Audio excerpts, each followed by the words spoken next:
Hello, everyone. Welcome to the first of many sessions in our Cybersecurity Showcase Week. We're excited to welcome you all back to the ISF Bright Talk channel. And if this is your first time joining, it's great to have you all here.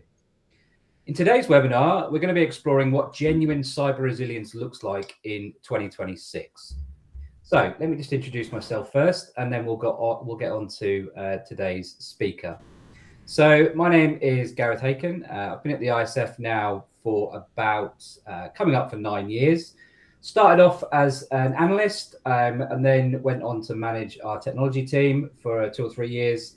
And I'm currently head of research, official title, Director of Cyber Resilience. That basically means I run our research team and I also run our own internal information security. Prior to that, I've done quite a bit in the cybercrime space as an investigator, not as a criminal, just to reassure everybody. Quite a bit on the intelligence gathering side, and also quite a bit in the armed forces as well. So it's welcome today to our speaker, Rich. So we'll be hosting our session for the next 40 minutes or so. We'll then have a Q&A session towards the end. But the floor is open to questions throughout the presentation. So if you have a question for Rich, please put it in the chat and we'll get round to opening it. Also note this session will be recorded and available on demand on the ISF Bright Talk channel after the session has ended. So all that's left for me to do is hand over to today's presenter, Richard. Great, thanks Gareth, and hi everybody, thanks for joining us. So yeah, very quick introduction. Richard Absalom, I'm an analyst in Gareth's team, on the research team at the ISF. I've been here 10 or so years, and the great thing about life as an analyst at the ISF is we get to do what members ask us to do.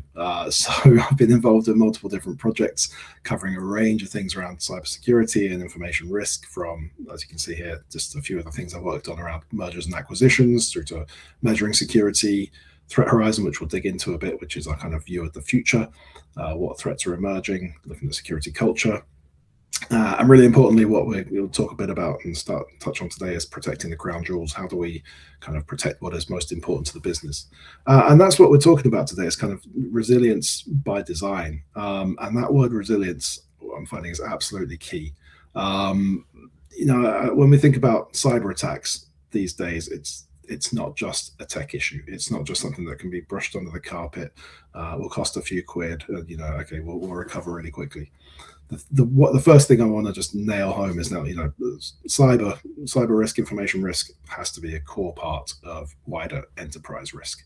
When we see cyber attacks happen, this is often, a real hit to operations, to finances. This is not a small issue anymore. I'm sure most of you will be aware if you're on the call, but just a few examples of, even just in the UK, if you look at what happened to the retail sector last year, or what happened with Jaguar Land Rover, the losses these companies are suffering are very significant. And for smaller companies, similar types of attacks can put them out of business. So for SMEs, for small businesses, we're talking about real extinction level events. And this can all be caused generally by malicious adversaries. It can be cyber criminals, nation states. We'll get into that, what that kind of looks like. But it could also be accidents, misconfigurations. So just to get it, the first thing to round home, the need for resilience. This is going to happen at some point to most organizations. You will be hit by a cyber attack. Resilience is about understanding, lessening the scale of that and the impact as much as possible, and being able to recover as quickly as possible. I think that's a really important point that we want to make to start with, and then talk about how do we do that. So yeah, in terms of the threat landscape, what's happening right now? So a lot of these attacks will be caused by cyber criminals. We know it's I think seeing some stats will say the cybercrime industry is now something like the third or fourth biggest industry by GDP if you compared it to different countries. So there is a massive underground business to be made out of, especially things like ransomware. So cyber criminals will always follow the money. They will look for easy targets. They will find, so the first thing is to make yourself as hard a target as possible. Cyber criminals are obviously, they're linked sometimes or sponsored by state organizations. For organizations that work in critical infrastructure or adjacent to that, so whether you're kind of in the transport industry or producing energy or fertilizer these days for farm, for food production. Those organizations also find themselves targeted by nation states that want to do major economic damage to rivals without kind of extending into all out warfare. We know at least one nation state is essentially funding a large part of its economy via cybercrime through ransomware and theft from central banks. And so, we've got nation states playing their part, cyber criminals following. You've got hacktivists. Again, more and more we see geopolitical divides these days. So groups of people with a specific political agenda will try and cause damage to organizations that they see going against their beliefs. We have, on top of that, kind of accidental and environmental threats as well. So again, with climate change, etc., the risk of damage to critical digital infrastructure is only increasing. And that's something we touch on a bit. So we talk about that. That's the landscape in 2026. What's the outlook for the next couple of years? Well, those threats are going to carry on existing, but it's likely to really only get worse in many ways. And for our report on Threat Horizon 2028, where we try and think about what are the new threats emerging over the next couple of years, we divide things into three themes, and we cover, okay, what does the shifting geopolitical landscape look like? What does the era of AI mean? What's AI going to do for cyber threats? And also, how is cybercrime itself evolving? So if we think about geopolitical driven threats, well, you might see, we've seen drones being used in kinetic warfare more and more. What happens when they get used more for information warfare? Can they attack sensitive sites? We're just seeing great advances in drone warfare. Why would that not be put to use against information?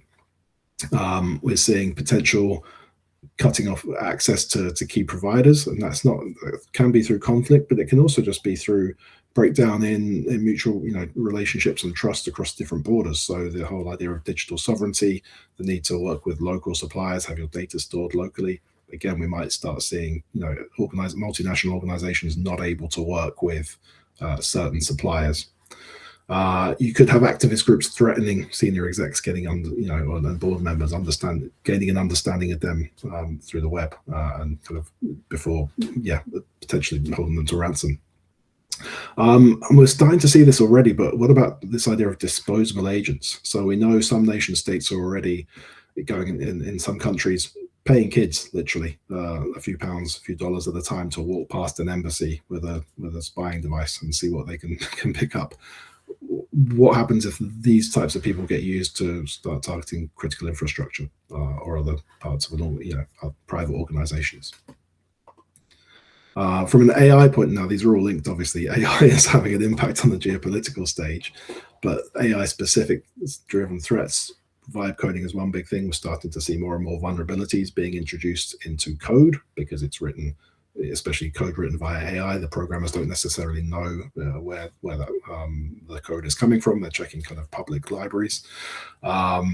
You potentially have an over-reliance on AI, which leads to skills gaps, etc. We know that AI makes hallucinations that we think may lead directly to breaches. We may even find clever criminals exploiting the way that AI hallucinates in order to insert certain types of websites to point people towards.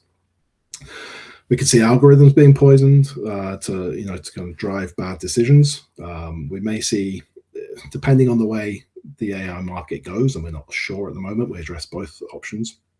If there's an AI boom, then you're going to see lots and lots more of this type of threat. If there's a bust where the AI market kind of really struggles and lots of organizations or lots of AI suppliers go out of business, if you've built business around a specific AI supplier that no longer exists, that's going to be a problem. And you might just see, like humans can be tricked, AI agents can be tricked. So that'll start to become more prevalent over the next few years. And cybercrime, as it evolves, is going to have more and more connections with nation states. They will use AI. As we said, cyber criminals are already using AI to make it easier to find vulnerabilities. Honestly, right now, how AI is being used by cyber criminals is mostly about improving their phishing emails, like the accuracy of them, the sophistication, the scale they can run. But what happens if they then do extra things? Like, could we see suppliers start to essentially, could you see cyber criminals essentially setting up what looks like legitimate suppliers as a front for a crime group. We've seen that in a couple of different industries. Some examples, for instance, I think in the haulage industry, we just got, there was one large criminal organization that essentially set up a lorry company to transport its illicit cargo around the world, but it looked like a legitimate company. Now, again, apply that into the cyber region. No reason why they might not do that. But you might also start to see ransomware, which has taken easy targets. It goes after information. It tries to hold information to ransom. What if that is able to pivot and people start finding the ways to make that work with industrial control systems and operational technology, and you actually use it to, you can hold whole manufacturing processes, for instance, to ransom. And finally, we might also get to the point where you've got, as we're already starting to see a lot of people being put out of work by AI, especially in the tech space. Might there be a case for there being a lot of highly skilled people around without work that are then susceptible to criminal corporations? Because these are corporations, these organized criminal groups, they run like companies, they will be recruiting, and there might suddenly be a glut of skilled people. We're not saying everyone who goes out of a job will immediately turn to crime, but just a few could have a big impact with the kind of skills they have. So all of that is kind of shaping up just to show you, this need for resilience is only going to get greater over the next few years. The organizations are being targeted from all different directions. And for us, what the first port of call is to think, okay, you've got to be ready for that extinction level attack. What does your minimum viable organization looks like? So this is the very crux of resilience. Understand what you have to do. So as we've seen with a couple of our members and organizations, we'll talk about if everything goes dark, if you lose all of your systems due to a cyber attack, and you could only get, say, 4, 5, 10 processes running, what would they be? So that's my question to the audience. Do you know that within your organization? If if you literally had to start again from scratch, if you had to build IT to get everything running, what would be the absolutely key things to your organization? So that for us is those processes are the minimum viable organization. People might talk about minimum viable bank, minimum viable company, whatever phrasing you use. Understand that before the attack happens, because as we've seen members and other organizations talk about firsthand, if you're doing this once the attack has happened, you're in trouble already. Well, you're going to be in trouble as it is. It's a lot more difficult to make those decisions when you don't have them. So think about this in advance. And then think, sorry, lost the slides there. What we call crown jewels are the information assets that support those processes. So from a security point of view, when it comes to building resilience, that's the first thing to focus on. So understand the information that supports those critical processes. That's what our research on protecting the crown jewels gets into. I don't have all day to talk through what that whole process looks like. We can go through that at another time. But essentially, the first port of call is identify those processes. That's the most difficult thing. So you obviously need business buy-in from that. And just to reinforce that, when we talk about crown jewels, these are mission critical assets. So if you look at that pyramid of assets, this is the very tip of the top of the pyramid. You can have critical, you can have highly important assets. We're not just we're not saying they're not important, but if we think about the key things to think about from a resilience point of view, is absolutely mission critical. What can this business not run without? And that's going to be different for every organization, depending on the sector you're in. And part of that advice we want to say is you've got to protect against all kinds of threats. So I focused a lot on the adversarial side, but like we've seen examples, for instance, the CrowdStrike incident last year was down to a misconfiguration that impacted millions of Microsoft users around the planet. Took them offline for a good part of at least a day for some people. But then also environmental threats. So if you've got increasing chances of fire or flood, what does that mean for your digital infrastructure? Where do the cables lie? Where are the data centers sat? If you're working with a cloud provider, do you know what their physical security looks like?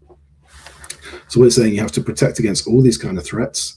And then the icons there show that information exists in multiple different places, so that it's within people's heads. So you have to it's cognitive information. It's in our minds, but also on our laptop screens or devices. It sits on devices, it sits in business applications, in infrastructure, and in various different locations, both kind of physical and digital. All of that needs protecting. There are some fundamental security controls you can put in place. We have a whole standard of good practice that will talk through that. There's a few kind of key basics I'm going to get to shortly. But there are also more specialized controls. So for mission critical assets, when you're thinking about resilience, these are things that require and demand extra spend. So it's something you wouldn't normally think about doing because the risk reward ratio doesn't add up, right? You wouldn't spend that much money on a control if it's not going to help or reduce the risk particularly well. But for a mission critical asset, you might start to think about, there's a whole range of different things, but maybe we've used a few examples here like honeypots or kind of other technologies to go and kind of lure people in and find out what kind of methods attackers are using. So some examples of extreme stuff there. We know, for instance, some organizations will say for laptops with key information on, say strategic plans, mergers and acquisitions information, for instance, those laptops are never connected to the internet and kept in a locked safe and only ever used in a room that is essentially a Faraday cage that that can't be communicated inside or away from or into. So quite extreme and adds a lot of friction to any business process of using that laptop. But some organizations think, okay, for something that important, it's worth doing.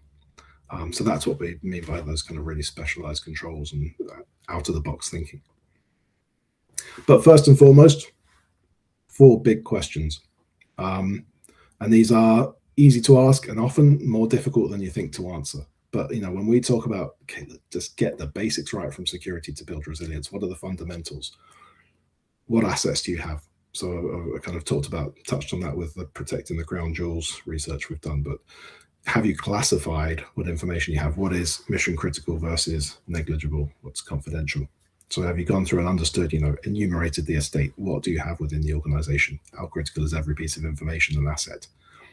Who should have access to that particular information? Really key thing around identity and access management, but understanding, dealing with not just malicious insider threats, but the ability for accidents or phishing to take root. If people have overprivileged access to too much, they can give away a lot of information without even knowing it. Do you understand your biggest risks to your organization? Have you done that? Have you got kind of risk management processes in place to know whether you're being targeted by nation states or if some environmental threats may be some of your bigger risks? And then where are your vulnerabilities in your systems? Do you kind of keep patches up to date as much as possible? Now I know we talk about patch everything all the time. We'll keep everything patched as much as possible. That might not always be possible. So for running legacy systems or in the ICS and OT space, we know that patching involves taking systems offline, and it's way too expensive to do that. So you may need to accept the risk or find other ways around it. But essentially, know where your vulnerabilities are and keep them up, patched as much as possible. So all of this, I'll take a pause. Any kind of questions for the moment, Gareth? Just keep myself a breath before I carry on. So there's none in the chat, Rich, but just thinking about it from my perspective, and actually leads into your next slide here. Do you think, we all know that security can be quite a tough sell sometimes at the board level or at the senior leadership level, whereas I think resilience, you're kind of talking about more of a business-focused approach, which everyone says is what they want from their sort of cybersecurity leaders. Do you think resilience is an easier sell than security when you're having those high-level conversations? I think so. Yeah, if you can get across the point that this is a business risk, right? This is a high-level risk to the whole business will suffer. If we don't get the security right, if we don't invest what we have to, but also just understanding that again, it's a question of when, not if. So getting across the idea that there is going to be an incident. We are constantly being targeted because everyone is. So getting across that point that we need to invest in keeping our operations running. And I think that message is getting through more and more. I think we talk about never wasting a good incident. We've seen lots of examples in the news. It's a known issue at the board level. And what this data points to here is we last year went out and surveyed C-level executives. So talking to CEOs, CFOs, COOs, CRHOs. So we've got about 100 people across 10 countries, which is actually quite a decent response. And yeah, we asked them a whole range of questions about attitude towards security. So and what you can see here is they value the need for security leadership. But what business leaders want more of is they want security leaders to be closer to the business, to understand the business more, and then also to help the board understand the cyber threats. So I think we're getting to that point where security leaders and by extension their teams, security functions, can be really seen as a critical friend here. When it comes back to it, in the end, security is there to support the business. It's not the other way around. We're here to help the business make money or operate whatever the organization does. So having that understanding and being able to demonstrate, okay, we understand what the business is trying to do. We understand the benefits and the risks of implementing security controls, and being able to kind of provide advice. In the end, business leaders have to make decisions. But the security function and its leader should be there to help make good decisions, and that means understanding, being really close to the business in terms of understanding the processes, the goals, the strategy, but also being able to communicate and speak in language that the business people understand. And we've done a lot of research around measuring security, for instance, that gets to, okay, what are the key things we can measure, and not just bombard non-technical people with metrics about vulnerabilities and stuff, but actually what are the kind of key indicators that will can be gathered across in business terms. So to address resilience, this absolutely has to be led from the top. To lead it from the top, you need buy-in from those C-level executives. So you need to show you can understand the needs, communicate in language that resonates, and really show the value of security, not just you have security as a cost center that's asking for more money to add these extra controls, but show okay, this is how we are helping the business to sell more, to do more. There's a couple of analogies we could use there. One is why you ask why you put brakes on cars, and as a security person we might say, well, to slow the car down. But the business person is thinking, no, it's to help me go really fast and then slow down when, but safely. And kind of that's maybe a good way of thinking about security. We kind of got a lot of quotes from members in some of the research we did. This is a report called Engaging with the Board, asking, okay, what does success look like? And I think there's some really interesting ones here on, being staying on the agenda, being invited back to the next meeting and having those constant conversations, having a meaningful conversation, being involved in strategy, not just being told to deal with the consequences once the strategy has been set. Getting those kind of good questions, and are we spending the right amount of money on the right things? But that's at the top level. To build resilience as well, this personal kind of hobby horse of mine is about building security culture. I think fostering that culture throughout the business. Yes, it's got to come from the top, but everyone in the organization needs to understand the risks here. And again, we have a whole suite of research around human-centered security. But when I think about what a good secure culture looks like, it's about kind of having an environment where good security habits are just part of everyday practice, part of BAU. The messaging often isn't that difficult. For most people, the risks are around phishing, around clicking on the wrong thing. So it's stop and think before you click, or is this message too good to be true? Is this offer too good to be true? Does that sound like it's something my boss would ask for if you get a suspicious looking email?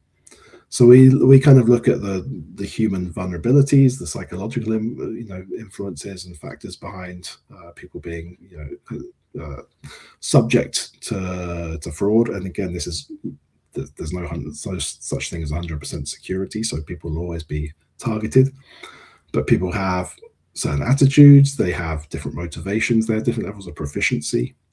But then from an organizational point of view, what can you do about that? one of the key things I'm really starting to see is around communication. We've seen a few really good examples of organizations essentially building a brand for security, where you can kind of build up this the security function is seen as a key part of the organization, a recognizable part that is talking sense to the different parts of the business, and kind of promoting different messages and controls depending on people's roles, where they live. The culture can play a key part in that. And also, having that kind of buy-in from and drive from the leadership. So we want to kind of help get to a point where we've got individuals who are able to understand the risk, know that phishing is a thing, identify when something looks suspicious, and also, really importantly, we talk about psychological safety. Are you in a culture where if you've made a mistake, you feel free to come forward and report it? Because often if people feel scared that they've made a mistake and they want to hide what they've done, that can slow down the response. And when it comes to resilience, the sooner you know about an attack or an incident, the quicker you can get working to fix it. So have you got a culture where people are happy to report or able to feel free to report they might have clicked on the wrong thing, made a mistake, and follow it through without fear for their jobs, essentially, or risk of disciplinary action? So I think that's a really key thing to drive here, to kind of build resilience. It starts like everything. We talk a lot about AI, but organizations still run around people. So again, we hear about the weakest link being the person a lot of the time. They're also your strongest control. So we have to kind of focus on that. Okay, how do we get people bought into this and understanding the risks? So before I finish, just want to say, what are the three things to remember and go and do in terms of resilience, building resilience right now? Understand the minimum viable organization. What are the crown jewels that support that? Go and identify those things right now, because that attack could happen anytime. So the sooner the better. Ask those fundamental questions, and get the security basics in place. So what do we have? Who should have access to it? What are the greatest risks and threats to those assets? And then finally think about engage business leadership and stakeholders throughout the organization to build that secure culture. Make security just a part of business as usual. Just get people to stop and think. Don't click on that link. A lot of the time, it's not the most difficult messaging or the difficult messages, but we need to almost kind of get in front of as many people as possible.